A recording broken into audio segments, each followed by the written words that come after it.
على نبينا محمد وعلى آله وأصحابه أجمعين. أما بعد. Hadirin jami'an rahimakumullah.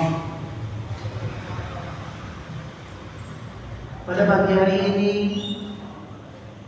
kita masih bersyukur kepada Allah Subhanahu wa taala karena pagi yang berbahagia ini alhamdulillah kita diliputi dengan nikmat-nikmat yang Allah berikan kepada kita. Kita diberikan nikmat-nikmat yang tentunya kalau nikmat ini kita hitung, kita tidak bisa menghitungnya. Karena apa? Karena saking banyaknya nikmat yang Allah berikan kepada kita. Tapi manusia terkadang lupa dengan apa yang diberikan oleh Allah, sehingga dirinya terkadang rasanya kurang, terus sering kurang, tidak pernah merasa cukup.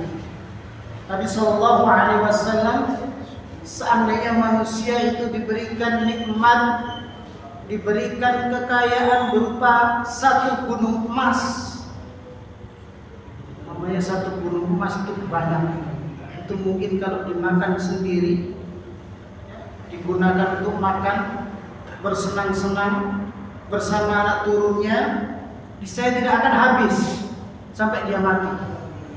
Akan tetapi dasarnya manusia itu kurang terus, maka dia minta gunung yang kedua. Seandainya manusia itu diberikan gunung yang kedua, nanti pasti akan minta yang ketiga. Itulah sifat manusia. Jadi rakus. Sifatnya manusia itu serakah. Semoga kita semua tidak diberikan oleh Allah sifat-sifat yang demikian itu.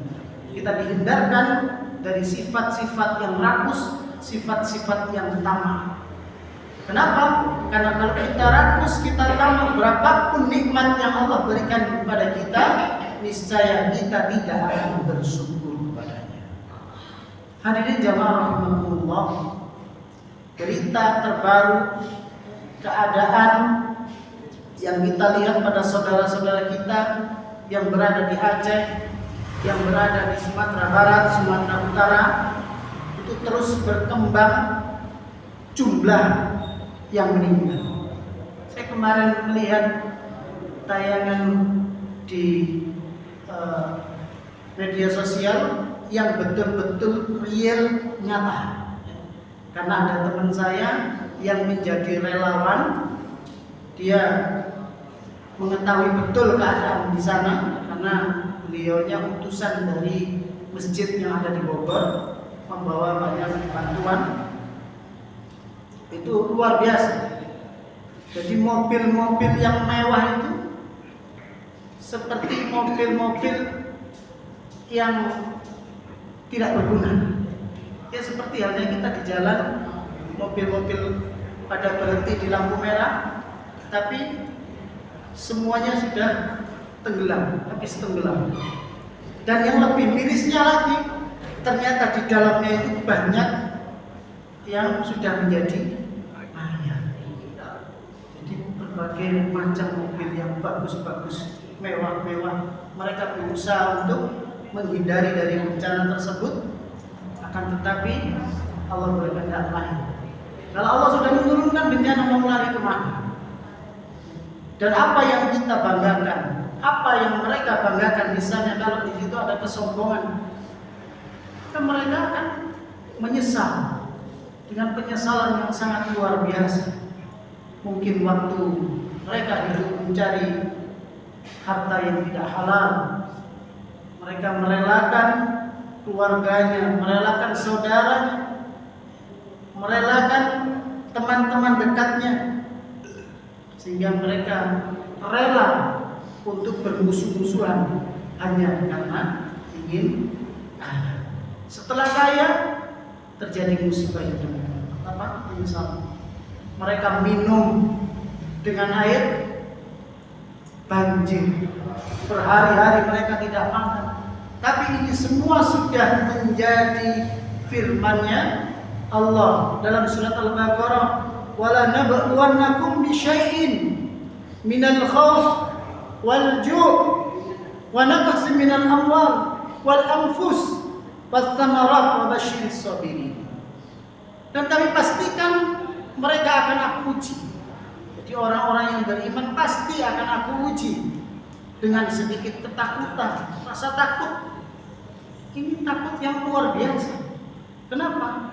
Karena bencana begitu besar. Pasti mereka juga akan merasa takut kehidupan ke depannya. Mereka sudah tidak punya rumah, mereka sudah tidak punya mobil, mereka sudah tidak punya harta. Pasti ada rasa ketakutan.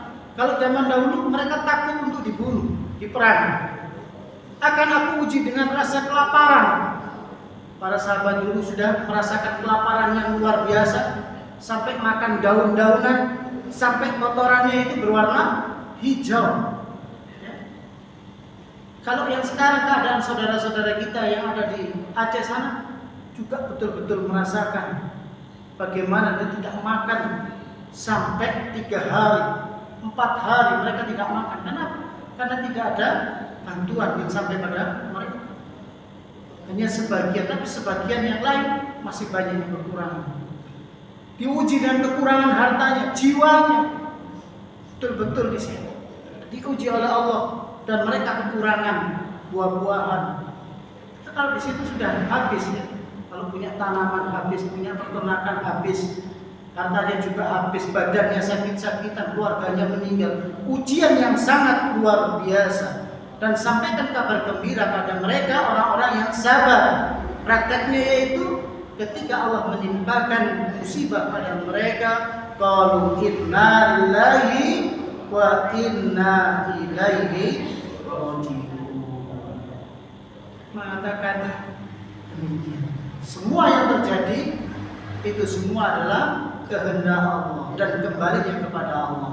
Tapi bagi orang-orang yang sabar, dia pasti akan bisa introspeksi diri.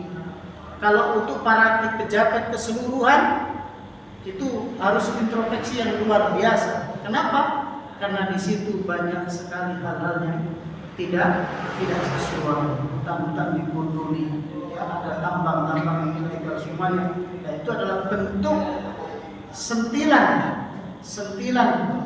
atau sedikit ujian bagi mereka, terutama bagi para tokoh-tokoh yang tidak adil, tokoh-tokoh yang dia tidak bisa memberikan ketenangan pada rakyatnya.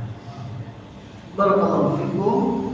Semoga Allah memberikan kita manfaat dan barokah, dan semoga kita diistiqomahkan dalam kebaikan, dan kita berbanyak bersyukur kepada Allah karena tempat kita alhamdulillah aman fi amanillah. Baik, kita lanjut.